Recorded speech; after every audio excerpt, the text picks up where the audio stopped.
E aí, pessoal, tudo bem? Hoje vamos falar do Manual de Orientação para especificação das vestimentas de proteção contra efeitos térmicos do arco elétrico e do fogo repentino. Esse arco elétrico, pessoal, é específico da NR10, então é um EPI específico para a NR10 e contra fogo repentino. É um manual muito interessante que eu aconselho você a ler, a entender, a compreender, para que o seu conhecimento possa ampliar sobre a NR6 e esse manual de orientação.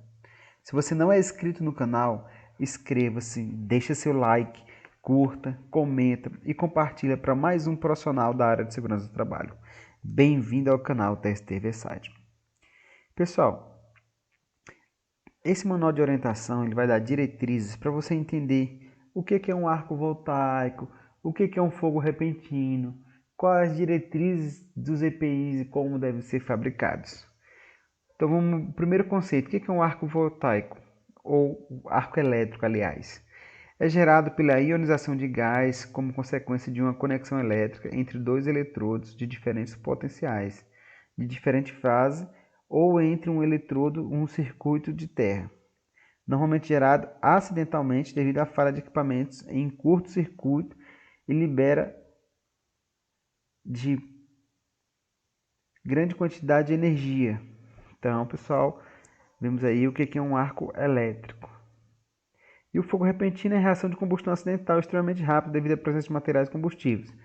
É algo repentino. Então, o conceito de energia incidente é o conceito de como esse incidente ele ocorre, né? Aí vai falar sobre o diafragma unifilado da instalação elétrica, de acordo com a NR10. Se você ainda não leu a NR10, tire um tempo, leia a NR10, tire suas dúvidas, verifique aí o que você pode aprender da norma regulamentadora de número 10, que vai ter todos esses parâmetros aqui. Diagrama unifilar, curto-circuito, características de sistemas, etc. E as medidas de proteção, elas visam melhorar a alternativa para evitar que um perigo leve a um acidente e eliminá-lo, o que infelizmente nem sempre é possível. Desta forma, considerando que uma situação de perigo pode e deve ter os riscos associados minimizados, tá vendo?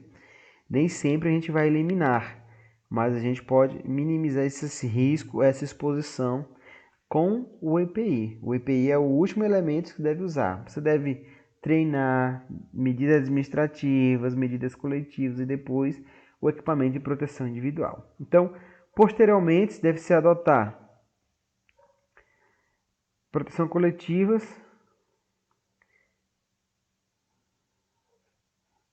mesmo utilizando delas, pessoal, a medida de proteção coletiva e administrativa não foram suficientes ou estiverem em fase de implantação, aí sim vai entrar o equipamento de proteção individual, que consiste na alternativa para auxiliar na proteção do trabalhador. Então a empresa ela tem que orientar, tem que treinar, tem que capacitar. Se só essas orientações, treinamentos, capacitações não forem suficientes para minimizar o risco, para diminuir a exposição, então a empresa vai agora partir para o equipamento de proteção coletiva. Se o equipamento de proteção coletiva for ineficaz, também não vai servir para diminuir a exposição, ou estiver em fase de implementação, a empresa obrigatoriamente vai fornecer o EPI de acordo com os parâmetros da NR6. Aqui nesse canal tem um vídeo que nós falamos sobre a NR6. Então a empresa vai fornecer aos empregados de forma gratuita, deve treinar, fiscalizar quanto ao uso, a guarda e conservação desses EPI. E o EPI, pessoal, para ficar bem claro, ele não elimina o risco. Ele é apenas uma barreira a fim de evitar a atenuação ou a lesão ou agravo à saúde decorrente do colaborador. Então, o EPI vai eliminar o risco. Não, o EPI não elimina o risco. Ele é uma barreira para evitar umas consequências mais graves. Então, seguindo toda a hierarquia das medidas tomadas, a utilização do EPI é a última alternativa que se deve fazer. ok? Que isso fique bem claro para você. Algumas características desse equipamento devem levar em consideração os resultados da emissão do certificado de aprovação, que é indispensável para a comercialização e utilização do equipamento. Então, no caso de investimentos especiais, seguir os parâmetros da NR6. Então, esses tecidos devem estar tecidos naturais, sintéticos, deve ser anti-chamas e etc.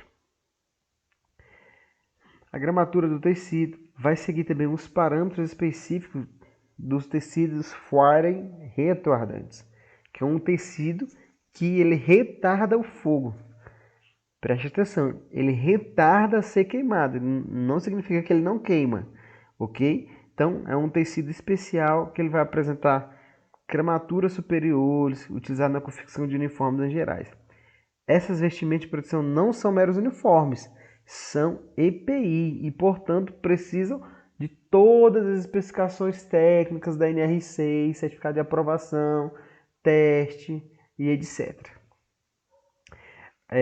O ATPV é o Arc Thermal Performance Value. É um valor de caloria por centímetros. Quando você vê uma roupa, você vai ver quantos centímetros quadrados essa proteção, essa roupa, ela vai garantir você estar exposto ao risco sem que você possa ter danos, ok? Acima do limite permitido pelo ATPV, você não pode trabalhar, você não pode estar exposto ao risco, que isso pode causar uma lesão grave, uma consequência mais sucinta. Olha aqui, você vai ver isso aqui no uniforme, olha. Cal/cm quadrado. Significa que a quantidade de caloria que suporta por centímetro quadrado do tecido, ok? E aqui vai ter algumas especificações mínimas que devem ser adotadas, conforme NFPA 70E, ok?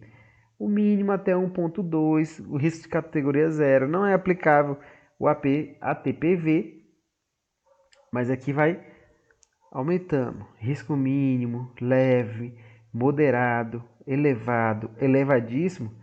A energia incidente, ela vai aumentando aí a sua caloria por centímetros quadrados.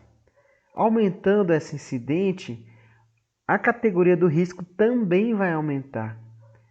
Aumentando a categoria do risco, o ATPV mínimo requerido para o EPI também vai aumentar, chegando até 40, ok?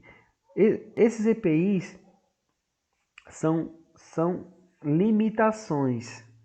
Existem limitações, então ele não é o super-homem, o homem de ferro, que ele vai suportar qualquer arco elétrico ou qualquer fogo repentino. Não, não. Ele é um EPI, uma vestimenta que ele vai minimizar sua exposição por um determinado período de tempo, de acordo com a situação do arco elétrico ou com fogo repentino.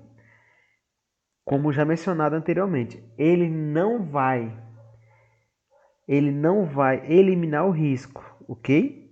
Ele vai fazer você trabalhar, ele é uma barreira para eliminar a lesão ou agravar essa situação.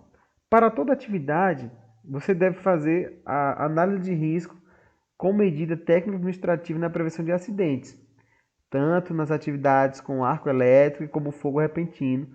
Faz necessário algumas considerações para essa prática. Então, os critérios adequados para a escolha dos EPIs, pessoal, para a escolha dos EPIs são de acordo com o MTE, pela portaria CIT 121 de 30 de novembro de 2009. Deve estar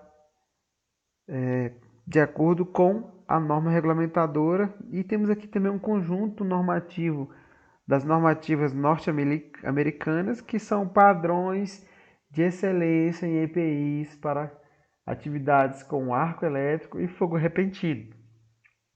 Ok? Então, As coisas boas devem ser copiadas, replicadas e repassadas. As proteção, vão utilizar aqui, ó, proteção de fogo repentino, um programa de certificação norte-americano para que essas vestimentas possam ter a sua durabilidade, os seus testes, a sua confiabilidade atestada de acordo com as normas norte-americanas. Fica estabelecido a proteção do arco elétrico, né? Estabelece requisitos construtivos, determina linha de corte de acordo com as normas, dentre outros que avaliam as características físico-químicas da amostra teste. Então, o tecido ele passa por testes, assim como os EPIs, todos os EPIs passam por testes, a fim de garantir que ele está sendo fabricado, feito, confeccionado para atender aquela situação que nós estamos falando aqui. Estamos falando do Manual de Vestimentas da NR6, entretanto, ele atende a NR10, ok? Então, ele vai passar por todos os parâmetros mínimos legais da NR6, levando em consideração as atividades que podem ser exercidas na NR10.